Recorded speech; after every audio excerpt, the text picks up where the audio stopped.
And yes, mga mahal, nagbabalik na ang Radio DJ na kaya kang tratuhin ng tama. Ako pa rin to, mahal, si DJ Kim Chino. At syempre, sabi ko sa inyo, hanggang 9 PM pa ako dito. Kaya naman tamang-tama.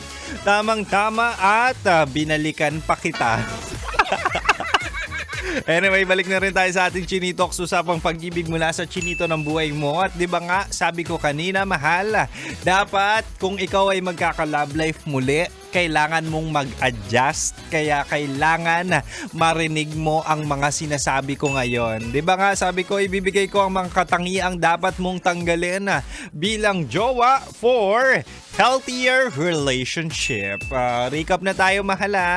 Sabi ko kanina, tanggalin ang pagiging toyoin. Ayan yung sinasabi natin na minsan ito yung mga petty wars o tampuhan o even away na kung saan hindi healthy. At kahit maliit, sinasabi ko sa inyo, nagbi-build up yan to the point na nakaka-burnout bilang jowa.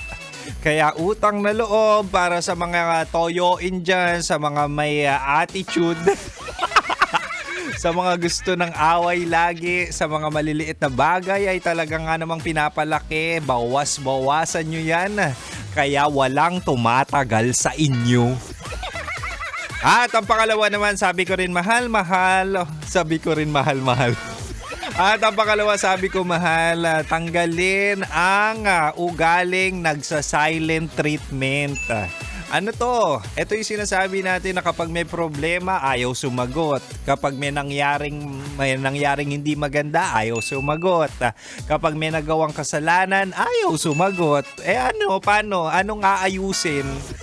Diba? At the end of the day, communication is key, lalo na sa relasyon. You should communicate what you feel. You should communicate when you are sad. You should communicate when you are happy. Ganun lang kasimple. Pero kung ayaw makipag-usap, ano yung maaayos na problema? Sige nga, sagutin mo ko. Nanggigigil ako sa mga ganyan yung mga gusto gawing manghuhula ang kanilang partner kasi ayaw sabihin kung ano yung mali. Always remember na always voice out and at the same time communicate kung ano yung nararamdaman para sa healthy relationship. High blood ako. At ito na, mahal, pangatlo at panghuli. Bawasan o tanggalin ang ugaling gusto ikaw lagi ang tama. Ito na yung sinasabi natin, mahal, na kapag nagkaroon kayo ng away, misunderstanding, ay talaga nga namang feeling mo ikaw lagi ang tama. Mali yun. Kumbaga kapag laging ganyan yung practice mo, walang accountability. Ayaw mo umamin sa pagkakamali mo, sa pagkukulang mo, kasi feeling mo natatapakan yung ego mo. Hoy, walang taong perfect. Napaka-perfect mo naman kung di ka nagkakamali, di ba? Sa relasyon na kung saan ayaw umamin sa pagkakamali, minsan hindi naman relasyon or partnership ang hanap niyan. Usually gusto niyan control, di ba? Hindi compromise. Kapag sinabing healthy relationship, dapat give and take. Honesty and also pag-ako sa mga pagkakamali o problema, di ba? Ewan ko ba sa mga taong narcissist to the point na gusto sila lang nakakaramdam ng mga ganito. Yun din yung problema minsan ini-invalidate na yung feelings mo to the point na minsan sila yung mali, manggagaslight pa yan. Ipapamukha pa or iikutin yung table para sabihin ikaw yung nagkulang, ikaw yung may pagkakamali, which is very red flag. Diba? Potential yan para ikaw ay mapaikot-ikot ng maling tao sa maling relasyon.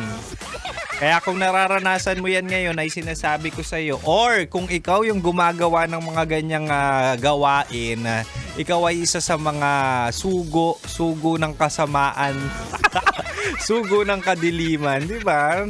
Nagsasuffer kami mga tamang tao sa mga maling practices nyo. Anyway, mahal, sana mahanap mo na at sana magbago ka na para naman tumagal ang relasyon mo. But for now, sisibat na muna ako. Don't worry, susunod na po sa akin sina Titan Jello at Rakitera sa kanilang programang Rocky Secret Files with Titan Jello. Kaya mahal, dito ka lang sa estasyong punong-puno ng pagmamahal dito sa 90.7 Love Radio. Kailangan pa bang i-memorize yan? Basic!